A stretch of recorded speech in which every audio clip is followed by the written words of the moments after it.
O Cyberliterando Podcast foi criado por Gabriela Bilangeri e Natália Nogueira, visando inovar o seu jeito de pensar em literatura. Nossa identidade visual foi criada por Larissa Soldar. Você pode apoiar este projeto ou saber mais sobre ele nos links da descrição. Nos siga nas redes sociais, @cyberliterando, e sempre lembre que postamos novos episódios todos sábados.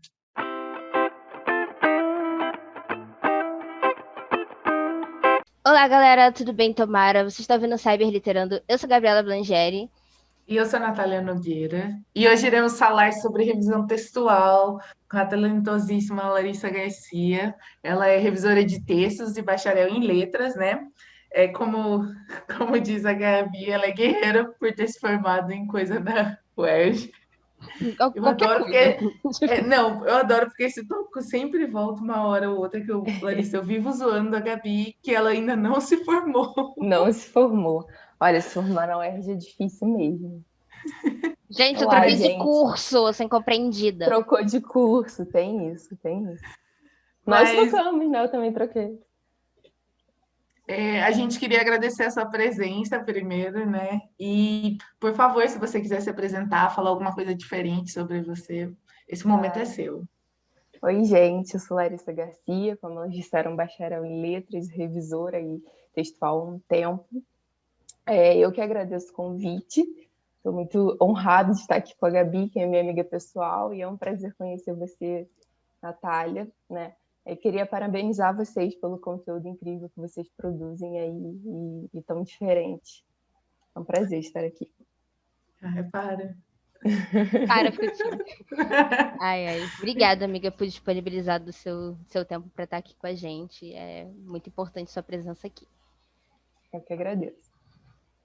E vamos de babação de ovo, sacanagem.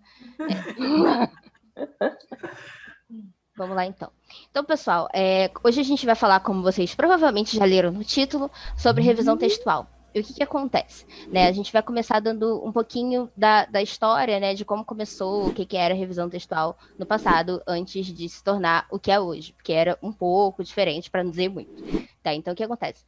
No século XV, os impressores, que na verdade era o que a gente conhece hoje como revisores, mas o termo era impressores na época, eles ficavam responsáveis justamente por revisar a escrita, né? Revisar os textos que eles imprimiam, entre aspas, porque obviamente não tinha impressora nessa época, e eu tô a ponto de começar a rir, porque eu falei isso pra Natália quando a gente tava gravando o roteiro, e ela ficou rindo da minha cara. Só que assim, gente, é sério. Tipo, só um fato, tá? Então, o que acontece? Eles revisavam justamente esses textos, né? E eles também revisavam não só a nível ortográfico, não só a nível de ver se estava tudo certinho escrito, mas também eles revisavam a nível de enredo. Porque o que acontece, né? Alguns escritores, né, e autores da época, eles ficaram muito preocupados com o fato de que dos enredos, né, nessa época começaram a ficar um pouco fantasiosos, né, até demais pro que eles conheciam na época.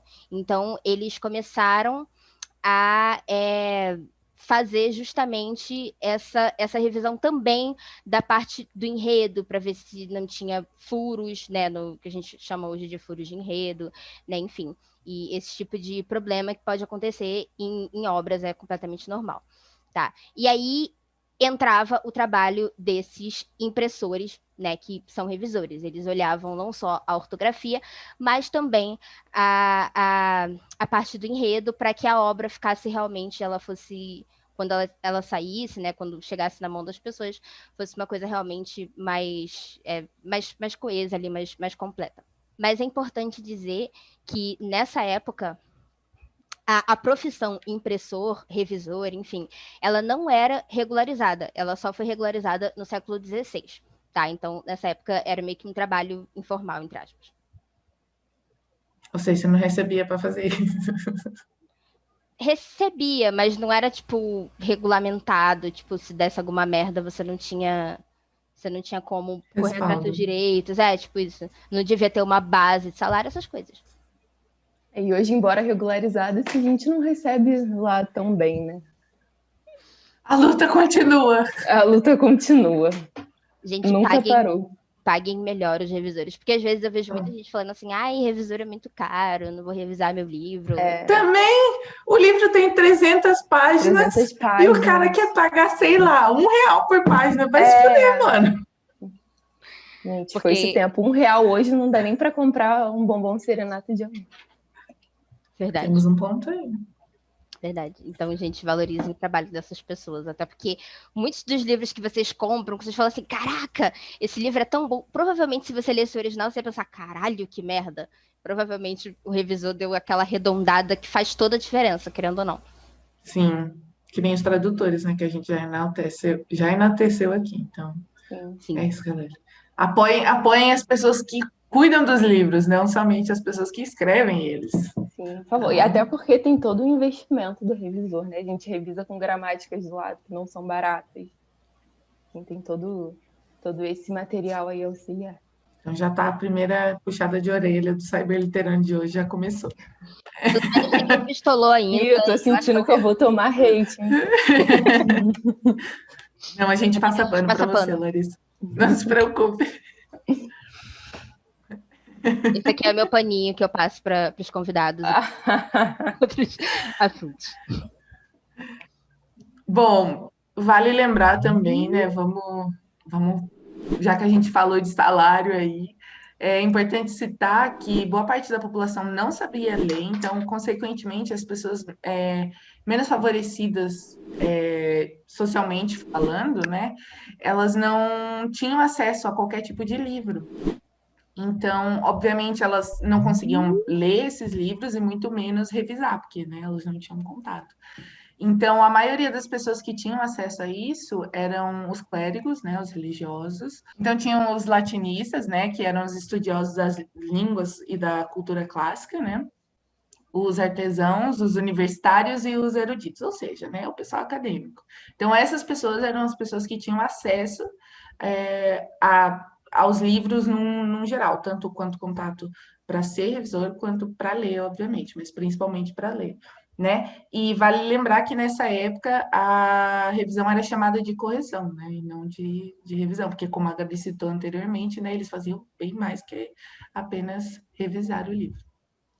E, gente, só um adendo na fala da Natália, que eu acho, assim, uma coisa super engraçada é o fato de que, nessa época, universitários eram pessoas que tinham dinheiro. Só pessoas ricas eram universitárias. Corta para hoje em dia. Qualquer pessoa fazendo faculdade. Não, não é nem isso. É que, tipo assim, geralmente os universitários são as pessoas mais fodidas que possível. Sim. Tipo, então eu só acho engraçado. Os acadêmicos também, tá, gente? A gente vê lá a pessoa estudando, mas nem vê o quanto que ela tá se fudendo pra estudar tanto. Então, enfim, é um corre que você A tem que Larissa citou antes da gente. A Larissa citou isso antes da gente. Foi antes ou durante a introdução? E agora? Eu não lembro. Não Que. sei. Ah, é, quando eu falei da UERJ. Que é de. Que, tipo, só se lasca. É. Nossa, o Erjano. Universitário só se lasca. Gente, a graduação é pior barra melhor época de nossas vidas. É bem o que dizem por aí mesmo. É cada perrengue que não tá no gibi. Bom, o primeiro nome que a gente tem, que tem, assim, registro, né, que é ligado a essa profissão de, no caso, impressores na época, que a gente conhece hoje como revisores, é o alemão P. Prielis. Ele corrigiu o Psalterius Benedictinus em 1459, que foi impresso por Fust e Schoeffer. Os nomes são alemães, então não faço ideia se eu estou falando certo, tá? Mas se você quiser me ensinar a falar, vai lá no nosso Twitter, @saberliterando, e fala assim, sua burra, é assim que se fala, que eu vou aprender, obrigada. E bom, já que a gente está falando de revisor textual, é muito importante a gente citar um pessoal aqui do Brasil, né, galera? Então, alguns dos nossos escritores mais conhecidos, mais famosos aqui também foram revisores. Então, a gente tem o Graciliano Ramos, o Machado de Assis, Monteiro Lobato e o Érico Veríssimo. E vale ressaltar, né, que o Machado de Assis ele também traduziu algumas das obras para o português. Então, né, ele também foi tradutor. Então a gente também resolveu separar uma frase de Monteiro Lobato, né, que ele fala sobre a profissão, que é a luta contra o erro tipográfico tem algo de homérico. Fazendo um link aí com essa citação do Monteiro Lobato, eu acho que é válido ressaltar que que a importância, né, do trabalho do revisor de texto se dá aí por tanto tempo, porque um autor, ele dificilmente vai conseguir revisar o texto dele de forma integral, porque quando ele escreveu, ele estava pensando de uma forma, então, quando ele relê esse texto ali, ele vai tender a ver menos inadequações do que uma terceira pessoa veria, que ele já tem um olhar viciado ali sobre o texto. Sim, com certeza. A gente se identifica bastante, porque às vezes eu escrevi um negócio há 20 anos, eu reviso, aí eu fico assim, caralho, tá pica. Aí quando eu posto, quando eu abro o Wattpad lá, que já tá com, sei lá, 1000 visualizações o capítulo, tem um erro lá escroto, grotesco, eu fico assim. Mas um bom exemplo para a gente pegar é, por exemplo, eu e a Gabi, a gente escreve juntas. E para mim, quando eu estou escrevendo, para mim tá tudo certo, entendeu? Eu arrasei tudo de primeira, assim. Aí eu mando para a Gabi, aí a Gabi vai assim, amiga, tipo, obviamente ela fala isso visando o melhor para a nossa história. Então, ela começa, amiga, ó, tem um errinho aqui, não sei o que tem, a gente precisa corrigir isso, não sei o que tem. Então, eu falo, o meu olho tá ok, porque fui eu que escrevi a cena. No sentido, assim, a minha visão sobre o trecho da minha história. Aí você passa uma outra pessoa e a pessoa fala, não, Sim, ó. é bem assim mesmo. Até nós revisores mesmo, tudo que eu escrevo eu peço para alguém revisar, porque a gente, né, não tem esse olhar clínico sobre o que a gente escreve. Às vezes eu pego meus trabalhos da graduação, assim, do começo da graduação, e fico, gente, fui eu que escrevi isso, como assim? E às vezes não é nem um erro, entre aspas, né? Mas são coisas que a gente relendo, dá para ver que a gente poderia ter escrito melhor, poderia estar mais ali, bem articulado. Sim, com Gente, certeza. esses dias eu deixei passar. O pior é que eu li que tava errado. Eu fui no Twitter, eu me sacaneei porque eu tava errado. E eu esqueci de corrigir. E aí, quando eu postei, tava lá. Só que ficou tão engraçado que eu falei: ah, foda-se, deixa errado. Tá engraçado, o povo tá rindo. Que foi o. Na verdade, tem 2 erros ridículos que eu cometi. Um foi o seu Antônio parou o carro, seria. Eu botei seu Antônio pariu o carro. Tava lá. Foi, isso passou. Aí eu falei: ah, tá tão engraçado, deixa lá. E o outro foi: tem aquele cachorro Lulu da Pomerânia, né? Eu jurava que era Lulu da Palmeirinha. Aí eu deixei Lulu da Palmeirinha. Aí eu corrigi. Aí eu vi que, tipo, tava errado, mas eu não sei, deu um branco na minha cabeça. Tá lá, Lulu da Palmeirinha, até hoje. E as pessoas não entenderam que era um erro meu, elas achavam que era personagem zoando porque ela tava falando mal de alguém. Enfim, gente, é isso. Assim, cuidado, tá? Cuidado. Uma vez eu escrevi, estava fazendo um trabalho da faculdade, eu escrevi o lobo, deveria ser, o lobo abordou a Chapeuzinho, e depois eu vi que eu escrevi, o lobo abortou a Chapeuzinho. E, Larissa, você acaba de ser cancelada pelo pessoal de direita do Twitter. Sim, aí é uma honra pra gente, né? Bolsonaro tá mentira. muito triste com você. Que pena. Que dia triste para ela. Que triste. Nossa, eu tô tão triste. Soltando fogo. Então, um autor que eu gosto muito, que é o melhor autor do mundo, e vocês que lutem, sacanagem. Verdade. Ele falou uma vez, é o Stephen King, tá, gente? Pelo amor de Deus. Ele falou uma vez, né? Ele fala, na verdade, é muito legal porque ele fala muito sobre o processo dele de escrita. Ele tem um livro chamado Sobre a Escrita, onde ele fala sobre a escrita e é maravilhoso, assim. Embora deixe algumas pessoas meio que em depressão, porque lá no livro ele fala assim: ah, eu escrevo 2.000 palavras por dia, mesmo se eu não estiver inspirado. Tipo, querido! O gatilho, meu pai. Que isso? Como assim, sabe? Tipo, enfim, meta é ser o Stephen King. Enfim, e aí ele falou que quando ele termina de escrever um livro, uma obra, um conto, enfim, que for, né, uma obra dele, ele deixa o texto, entre aspas, descansando por 2 semanas.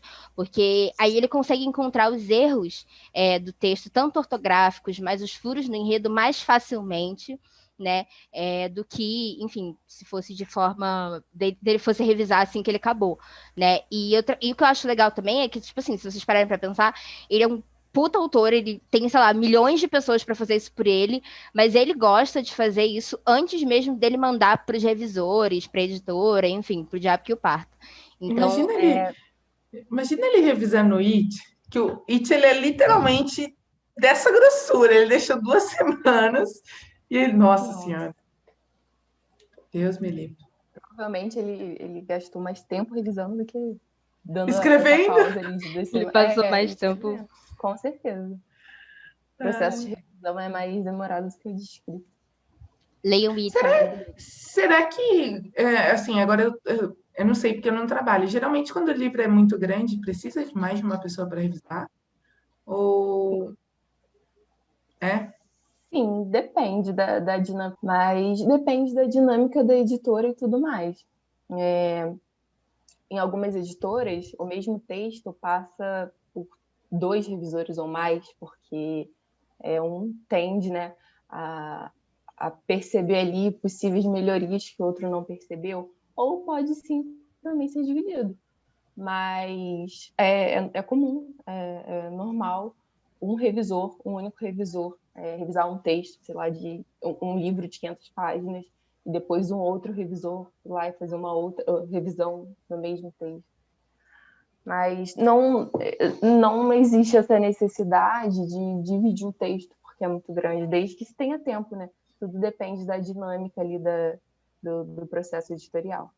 E até mesmo alguns revisores se debruçam sobre essa técnica do Stephen King de revisar um texto mais de uma vez, na tentativa de perceber ali coisas que antes não foram percebidas. Eu, por exemplo, quando eu tenho tempo, eu reviso uma vez e aí dou uma pausa ali de algumas horas ou de um dia, reviso mais uma vez para garantir a qualidade da revisão. Eu acho que também rola muito porque eu falo assim, a gente que faz letras, né? A gente está acostumado muito a ler. Então, eu não sei vocês, eu leio muito rápido. Então, eu acho que às vezes nossos olhos estão acostumados a ler muito rápido e a gente, por exemplo, eu não sei se isso acontece com você ou se isso é uma coisa que acontece com quem revisa, né? Trabalha com revisão, que é de tipo, você começa a ler por, assim, sabe, por ler, e não por assim, Sim, num sim. pequeno trecho, sabe? Você tá fazendo o seu trabalho e aí do nada você. Sabe quando você começa a viajar na maionese, assim? Eu não sei se isso acontece com você. Sim, acontece. E aí eu falo, Acontece muito. é essencial, assim como quando a gente esquece alguma coisa que a gente estava lendo e a gente volta para reler. Eu acho Sim. importante, assim, porque Sim, e quando a gente lê para revisar, é um outro tipo de leitura, né? A gente muito mais não abs- cansativa. é, a gente não absorve ali o sentido do texto da mesma forma que um leitor, assim, um leitor despreocupado com questões estruturais absorve. Então, é um outro tipo de leitura. Eu não conseguiria, eu acho que eu não conseguiria trabalhar com isso. Porque eu ia começar a ler assim, que livro legal! E tipo, eu ia esquecer de A fazer meu Natália lê, passa raiva com o livro de xingar, mas ela nem. trabalho. Ai, Quem segue a Natália no Twitter sabe, é sempre uns tweets aleatórios, tipo, o corno do fulano fez não sei o quê. Você não sabe que. Você acha que ela tá falando de uma pessoa aí. É super um livro que ela tá lendo, uma série, sei lá, uma coisa assim. É um eu me envolvo personagem. muito com as histórias. E eu gosto de, tipo, fazer essas threads no Twitter, comentando, tipo, você literalmente falando sobre o livro. Então, tipo, eu separo as frases que eu mais gostei, eu comento sobre o personagem que eu acho que fez uma coisa da hora, um personagem que fez uma coisa muito burra, e aí eu vou comentando. E aí o pessoal que já leu o livro ou vai comentando comigo, ou tem as pessoas que nem a Gabi, que nem sabem o que eu tô fazendo da vida, que aconteceu, e eu tô lá xingando o personagem no Twitter. Eu sempre imagino, tipo assim, pelos nomes das pessoas, eu fico assim, é livro que ela tá lendo, é série que ela tá É vendo. livro ou série? É um dos dois. É tipo isso. Mas quando eu tô vendo também por acaso, ou quando eu já li, eu vou lá comentar, amiga, não sei o quê, mas é raro. Bom, então também é importante a gente falar, né, que um revisor, além dele, obviamente, corrigir as coisas, toda a parte ortográfica, né, do seu trabalho, ele também cuida muito da parte do enredo, porque às vezes ou tem um furo, às vezes você deixou passar alguma informação que seria importante para compor a cena, alguma coisa assim. Então, né, o feedback é muito importante vindo da parte do revisor, para que a sua obra, quando ela seja lançada, independente de onde seja, seja como livro físico, ou se seja na própria internet, é muito importante que tenha esses toques para que você lance um trabalho melhor, né? Um trabalho mais profissional, podemos assim dizer. E a revisão textual compreende muito mais do que uma correção, entre aspas, ortográfica e gramatical aí, desvios da norma padrão da língua, né? Revisar é também adequar um texto à linguagem ou ao gênero que são característicos do meio no qual ele vai circular. Por exemplo, se é um texto jornalístico, a gente tem que usar os termos ali que circulam nesse meio. Ou quando se trata de um texto mais poético ou ficcional, por exemplo, um conto, um poema, a revisão é marcada pela tentativa de intervir o mínimo no que foi escrito para preservar a estilística do autor e jamais mudar o sentido do que está sendo dito ali. Mesmo que, às vezes, a gente tenha que trocar a palavra por um sinônimo, porque a palavra já apareceu ali várias vezes, para não ficar repetitivo, não ficar um texto massivo. Às vezes a gente tem que trocar por um sinônimo, entendeu? Mas jamais intervir no sentido do que está sendo dito, até porque é antiético da parte do revisor. E uma outra tarefa muito importante da revisão é garantir que o texto vai estar coerente, isso em texto de qualquer gênero. Em um conto, por exemplo, se um personagem é descrito de uma maneira no começo da narrativa e mais para frente são atribuídas a ele ações que não condizem com essa descrição, cabe ao revisor apontar essa questão. E é claro que a gente não pode fazer uma intervenção, uma alteração ali nesse sentido, mas a gente pode chamar a atenção do autor para isso, e é aí que entra esse contato, essa troca autor-revisor. Aí você já passou... Vamos expor a Larissa aqui. Você já passou raiva com algum autor? Já. Que, assim, que ficava tipo, não, eu não fiz isso, não sei o que tem, alguma coisa assim, ou qualquer uma situação. Sim, sim. Assim, a maior parte das vezes que eu passei raiva com o autor tinha a ver com citação. Que o autor às vezes coloca um dado lá e tá aí a fonte, cadê? Entendeu? E aí a gente pede a fonte, e às vezes o autor também não tem, porque ele não pegou de uma fonte confiável. Muito e bom. Isso costuma ser problemático. Larissa vendo que mandaram fonte da Wikipédia para ela. Então, pessoal, já fiquem ligados, já tomem cuidado, né? Mas, e tem também, acontece do autor, às vezes, não entender, assim, essa tentativa de melhorar ali a construção de um parágrafo, por exemplo, quando eu mudo uma palavra para um sinônimo, ele fala, mas é a mesma coisa. E aí eu tenho que não. É a mesma coisa, mas essa palavra já apareceu muitas vezes, então é interessante que a gente troque ela por um sinônimo e tudo mais. Acontece sim. Mas, assim, no geral, não tenho muito o que reclamar, não, porque eu costumo lidar com autores muito tranquilos e de boa. Mas é porque, às vezes, a pessoa manda o negócio para revisão, mas ela não quer opinião, tipo... Exatamente. Ou às vezes eu acho que rola muito apego emocional, tipo, por que você tá mudando as coisas que eu escrevi, entendeu? No sentido de escrever assim por um motivo. Então, tipo, eu entendo os dois lados. Sim, claro. É por isso que a gente tenta mudar um mínimo ali do sentido do que foi escrito e tentar preservar o estilo do autor. Mas, às vezes, assim, a gente vê que fica melhor de uma outra forma. E é aí que a gente tenta negociar com o autor, entendeu? Eu acho que o autor, quando ele manda para um revisor, não estou falando que tipo, a palavra do revisor tem que ser, nossa, a palavra de Deus, mas tipo, o revisor, ele literalmente foi contratado para melhorar o seu trabalho. Então, assim, sabe, por que ele estaria tentando prejudicar a sua obra de alguma maneira? Até porque seu nome vai estar lá também, Sim, entendeu? E para o revisor seria muito mais confortável ele deixar passar. Tá, tô vendo isso aqui, mas para mim é mais confortável deixar passar, porque eu me dou menos trabalho. Mas aí é aquilo, né? É o nosso nome que tá em jogo. É bem o que você disse mesmo, Natália. Então, gente, pelo amor de Deus, quando vocês mandarem alguma coisa que vocês escreveram pro revisor, vocês não surtem, porque literalmente ele tá ali para ajudar você e não para falar que alguma coisa que você escreveu tá errado, sei lá, não sei. Então, gente, e assim, a gente respeita. A gente pode sugerir ali uma mudança, mas se o autor também bater pé e quiser, tudo bem, é o texto dele, né? A gente respeita. Isso me lembra da correção do meu livro, que eu tinha colocado pontos específicos num poema, que era justamente para afetar a maneira como a pessoa lia.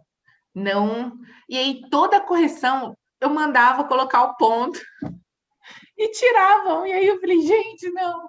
Não. Aí eu expliquei, só que do mesmo jeito, se você pegar o poema no meu livro, ele tá sem ponto. Tá sem ponto. Ai, meu Deus. E eu mandei Tadinho. corrigir 5 vezes o meu livro. Tipo, ida e volta, ida e volta. Mas Aham. acontece, É, né? às vezes volta muitas vezes, né? E aí a gente vai salvando lá o documento. Revisão 1, revisão 2, revisão 3, Revisão 500. revisão 500. Até chegar à versão final. E você, fanfiqueira, que está assistindo esse episódio, que está pensando assim, gente, o que isso tem a ver com fanfic? Vocês me enganaram.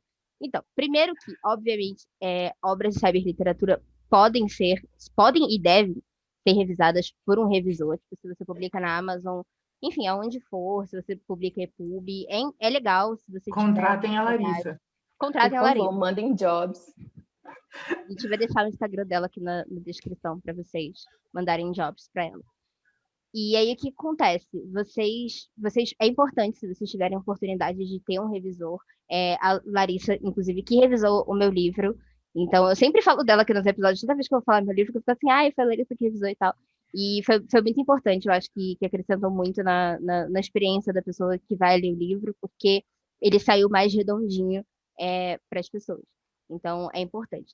Mas nas fanfics, nós temos algo que se assemelha aos revisores de texto, que não são necessariamente revisores, a gente não usa esse termo, tá? São os beta readers, tá? O que seriam, a gente já mencionou os beta readers em alguns episódios aqui, mas agora falando mais especificamente sobre o que eles fazem, e não, sei lá, sobre onde você pode encontrar eles ou alguma coisa assim, eles basicamente, como o nome já diz, beta é tipo uma versão teste, uma versão não finalizada, além de ser o peixe. Eu sei que tem um peixe chamado beta, mas não é isso, tá? Então, por exemplo, quando você vai jogar um videogame, alguma coisa assim, se vocês gostam de games e tal, muitas vezes vocês vão ver que tem, tipo, a versão beta do... A Natália tá rindo.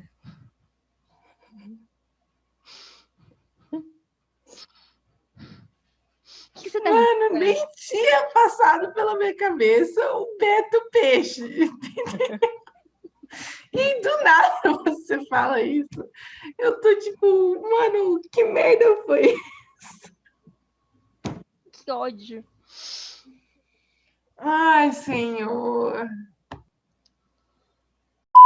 Enfim, então, por exemplo, se vocês gostam de videogame, vocês provavelmente já se deram com um negócio escrito assim, compre aqui a versão beta do game, que é tipo a versão teste, o game não tá pronto ainda, para você testar, e justamente para você dizer o que tem de errado para a desenvolvedora do game, para que ela conserte. Nem sempre ela conserta, mas ok, aqui não é sobre games, enfim. Então, o que acontece? Né? A gente tem essa é como se fosse um teste. E o reader é leitor em português. Então, o beta reader é como se fosse um leitor teste. Então, ele não foca muito na questão gramatical, mas se estiver muito errado, ele provavelmente vai te falar, querida ou querido, pelo amor de Deus, sabe? Mas ele não foca muito na questão gramatical. O beta reader, na maioria das vezes, ele vai focar na questão do enredo. Na verdade, o beta reader ele pode ser até um pouco insuportável, porque ele vai justamente para reclamar do seu texto. Entendeu? Ele serve para isso, para reclamar do seu texto, para que quando o seu capítulo ou a sua fanfic seja lançada, ela vai estar mais redondinha, vai estar com o mínimo de erros de enredo possível, que é uma coisa que a gente acaba vendo muito em livros no geral, em fanfics também, enfim, é uma coisa generalizada, né? Mas é importante a gente ter esse olhar crítico sobre a obra, justamente porque quando as pessoas leem, é muito mais fácil delas, como a gente já falou, delas apontarem o nosso erro. Então, é legal que passe por uma pessoa que vai te esculachar antes de você, sei lá, postar no Wattpad, em alguma coisa assim da vida, do que você ir postar e aí você ter leitores te esculachando. Enfim, a gente sabe como é que são as pessoas, então, se você puder, não é difícil achar um beta reader. A gente, no nosso episódio do Spirit, enfim, outros episódios, a gente explicou mais ou menos como é que vocês acham, mas se vocês quiserem, a gente pode colocar novamente os links lá no nosso Twitter. dos fóruns, enfim, onde vocês podem pedir beta readers.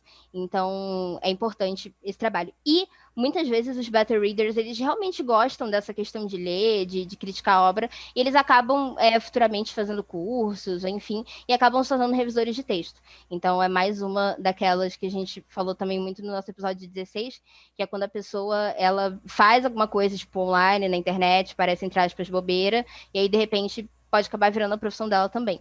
Então, é isso, gente. Eu escrevendo fanfic e entrando no curso de letras, Eu, achando que seria legal. achando que eu ia... Ai, Aí eu acho que a importância dos beta readers tá para além de apontar erros no texto, mas acho que a opinião deles é importante para o autor fazer o texto ficar mais fluido, uma leitura mais agradável, assim como os revisores também têm essa função, de fazer um texto Lari, mais você já agradável. trabalhou como beta ou não?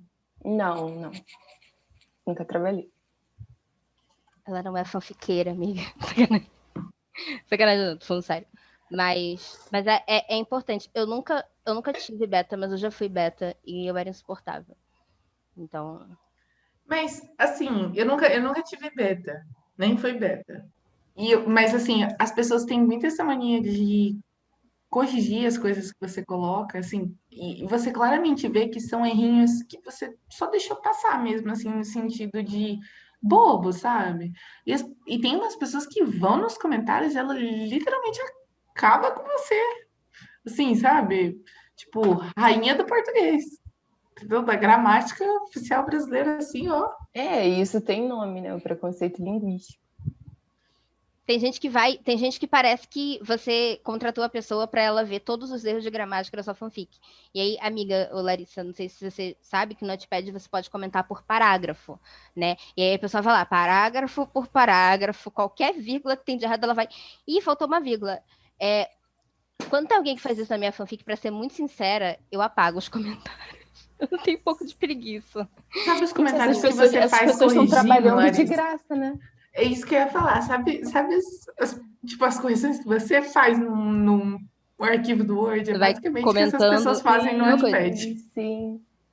E assim, você Nossa, vê que que às ódio. vezes, assim, gente, por favor, vocês que estão ouvindo, a gente não nos entendam errado. A gente não é tipo soberba, escrota de tipo, você não pode apontar os nossos erros, não é nada do tipo. Inclusive, às vezes eu fico muito grata que corrigem as coisas que eu escrevo errado em italiano, enfim, essas coisas.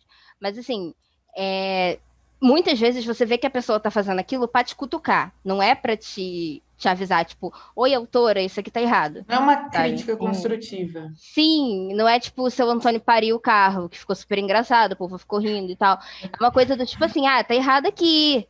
Tá Nossa, errado, você é mó burra. sabe? Tu tá burra, filha da puta. É tipo isso, sabe? Então, às vezes é importante também você, como autora, também não absorver tudo isso, sabe? Ou então, às vezes, a pessoa. Porque o ser humano ele tem que acabar, né? Eu vou reclamar assim. Às vezes a pessoa, ela tá lendo, tá indo com Deus. E aí, tem uma coisa que aconteceu lá no primeiro capítulo que você avisou. Tipo assim, que você avisou não, que tá lá. Aí ela vai lá no 50 e vai falar assim: mas isso aqui não faz sentido, não sei o que. Tava no primeiro. Então, assim, é importante também até você mesma, dar uma olhada, você mesma ou você mesmo, dar uma olhada na sua história, assim, porque às vezes as pessoas apontam um erro que não existe, porque elas leem muitas histórias, elas se confundem, é normal. Então, enfim, só para as autoras ou para os autores que estão ouvindo a gente não entrarem muito na paranoia, porque às vezes pode ser prejudicial. Minhas Sim, primeiras eu acho que fanfics a eu gente... já. Ui, desculpa, Pode Lara, falar, pode falar. desculpa. Não, Não, eu não, te pode falar. interrompi. Eu acho que a Ia gente fa- consegue... A gente tem esse feeling, né, de quando é uma crítica construtiva e de quando é uma maneira de depreciar a sua obra e seu trabalho. Então, a gente tem que filtrar Bem bem isso. o que vai nos ajudar e o que... Eu não tenho paciência para corrigir, então tipo, eu escrevo história desde meus 11 anos, então é muito engraçado, porque minhas primeiras histórias eu coloco um aviso gigante no começo do primeiro capítulo, que é: sei que tem muitos erros gramaticais, sei que tem algumas coisas incoerentes no enredo, mas não tenho coragem de corrigir tudo. Então, leia assim.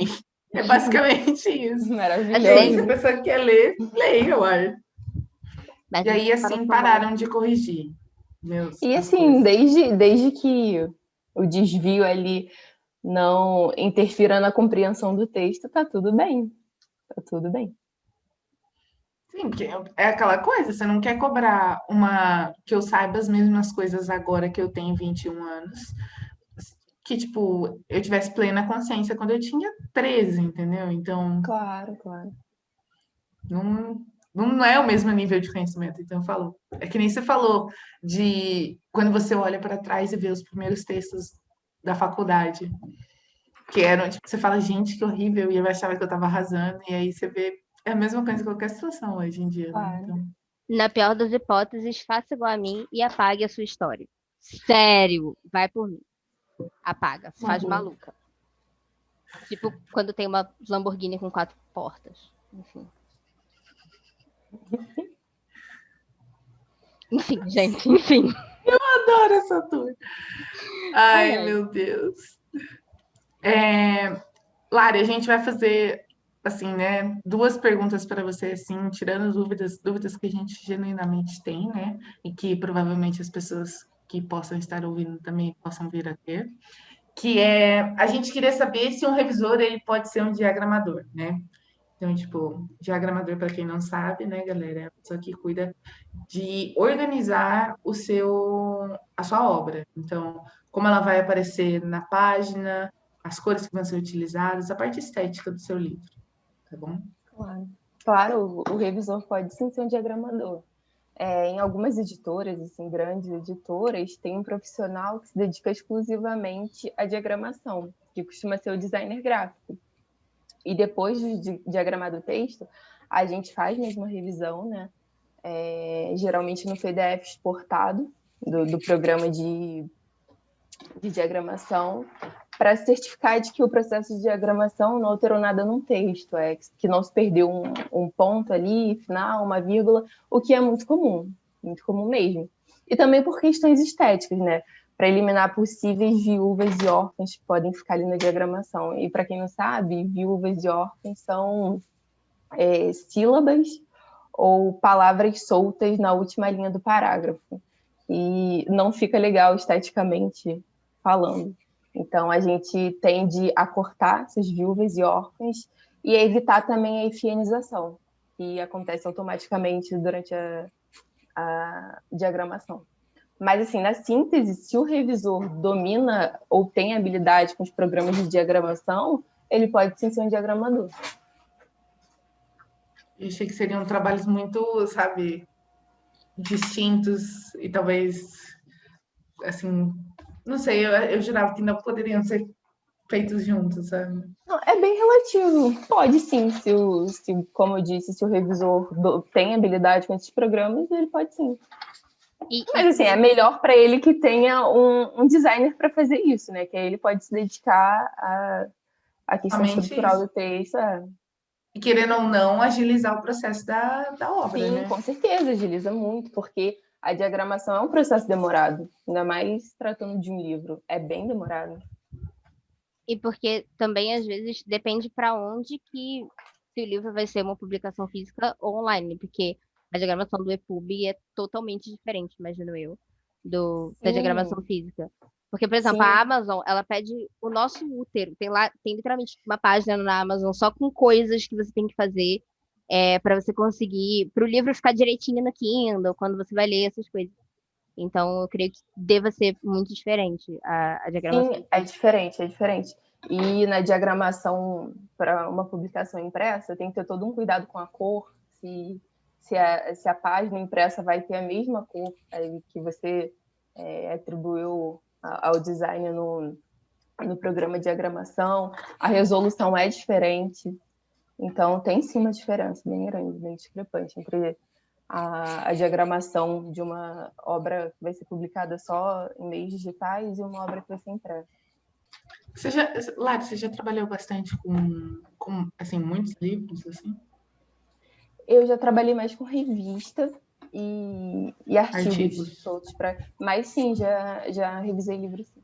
Quando você falou de biografia e essas coisas, eu falei, certeza que ela trabalha muito com artigo. Artigo, sim, nossa, muito artigo, TCC, essas publicações assim mais acadêmicas. Nossa, e na minha visão, as mais chatas. Assim, Dependendo do tipo, tema, porque, por exemplo, chata que eu falo difícil de ler, assim, nesse difícil, sentido. claro. A linguagem é mais difícil, né? A gente tem que ter um cuidado maior ali.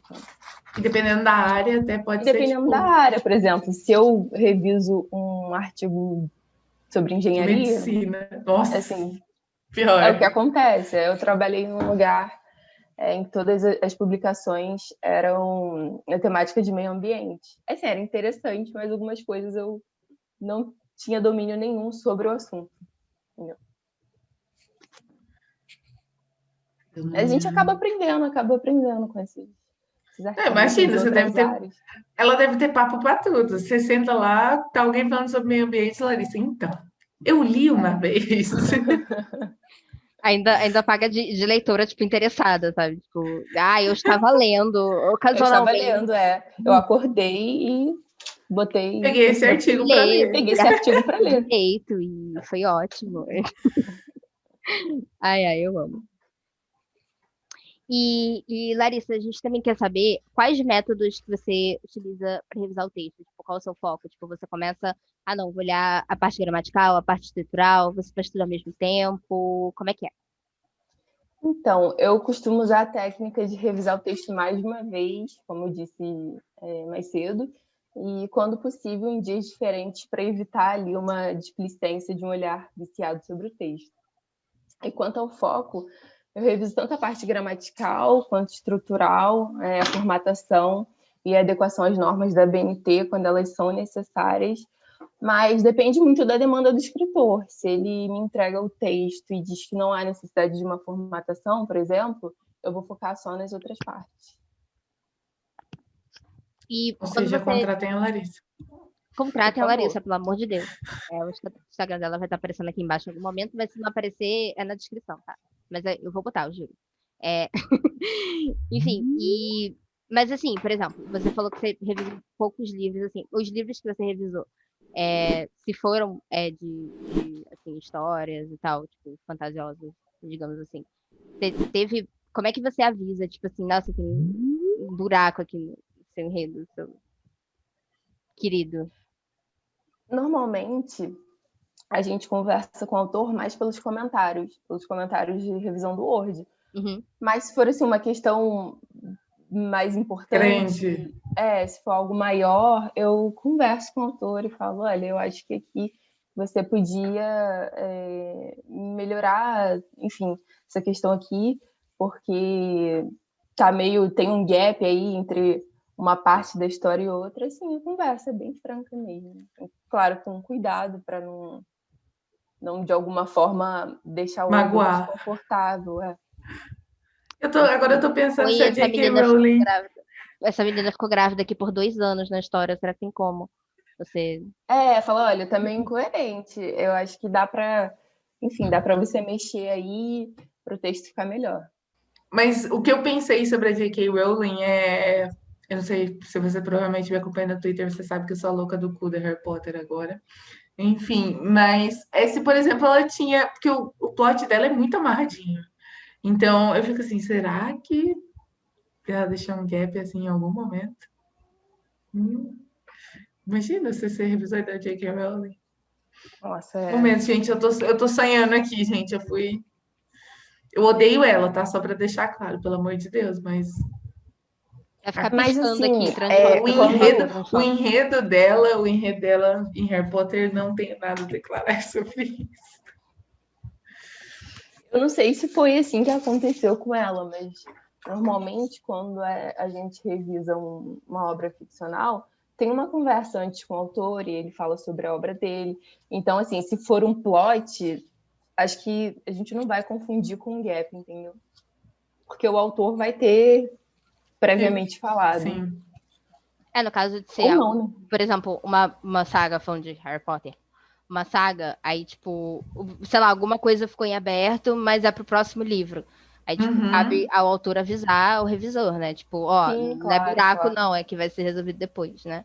Claro, claro. Entendi. E como eu disse, depende também da demanda do autor. Se ele fala assim, olha, eu quero só uma revisão gramatical e ortográfica, ok, eu não vou enfim, não vou me meter aí no enredo e nas questões de coerência do seu texto. Agora para perguntas, assim, curiosidade mesmo a fim de uma autora. Fica bom. Relacionado, quando, obviamente, existe diferença no valor de quando é só gramatical e quando é gramatical e estrutural, né? Depende, é bem relativo. Mas sim, tende a ser um pouco mais barato. O valor difere mesmo de quando o autor quer revisão, tá? E aí nessa revisão inclui parte gramatical, estrutural e tudo mais, e de quando ele quer revisão e a formatação e adequação às normas da BNT. É aí que há uma divergência de valores, entendeu? Entendi. Porque é como se fosse um trabalho à parte, a formatação. Sim. Claro, é literalmente outro Mó trabalho. trabalhoso o negócio. Ainda mais se for um texto grande, um artigo grande, um TCC. Imagina um TCC. Você, corrigir o TCC e ainda editar tudo no sentido das normas da BNT. Raspado, tem que pagar os dois, gente. Que isso? É um trabalho à parte, tá? E aí a gente consulta lá o livro de normas da BNT, porque, enfim, a gente não decora tudo. É claro que a gente chega num momento que a gente já lembra da maior parte das normas, mas às vezes tem umas específicas, uma situação diferente que a gente tem que constar ali, e aí isso leva mais um tempo. Agora eu vou xingar. Quem reclama de valor relacionado ao trabalho desses profissionais vai tomar no seu cu. Pelo amor de Deus, olha o trabalho que essas pessoas têm, mano. Vai se fuder se trampo você... que não é só ler o bagulho e foda-se não, gente. Não é só ler.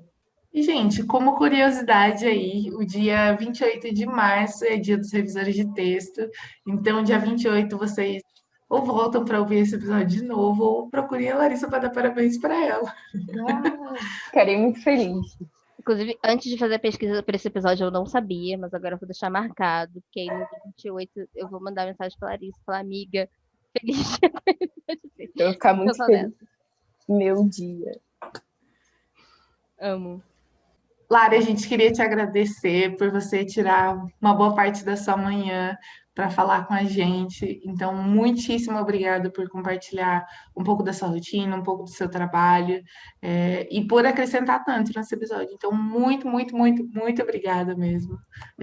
Você falou de ficar honrada, a gente fica honrado de ter você aqui, de verdade.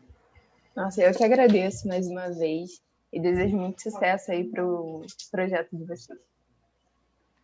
Ai, amiga, e antes da gente encerrar, assim, de verdade, você quer falar mais alguma coisa? Quer mandar um beijo pra alguém? Divulga seu trabalho, suas redes sociais, essas coisas. Gente, me sigam no Instagram, me chamem quando tiverem alguma dúvida sobre revisão, podem falar comigo. Mandem jobs, trabalhos, por favor. E é isso. Qualquer dúvida também estou disponível aqui. Adoro falar sobre revisão, sobre o meu trabalho. Estou sempre disponível. A gente vai deixar aqui embaixo obviamente, o Instagram da Larissa e um e-mail profissional dela para caso alguém queira entrar em contato e trabalhar com a Larissa, né?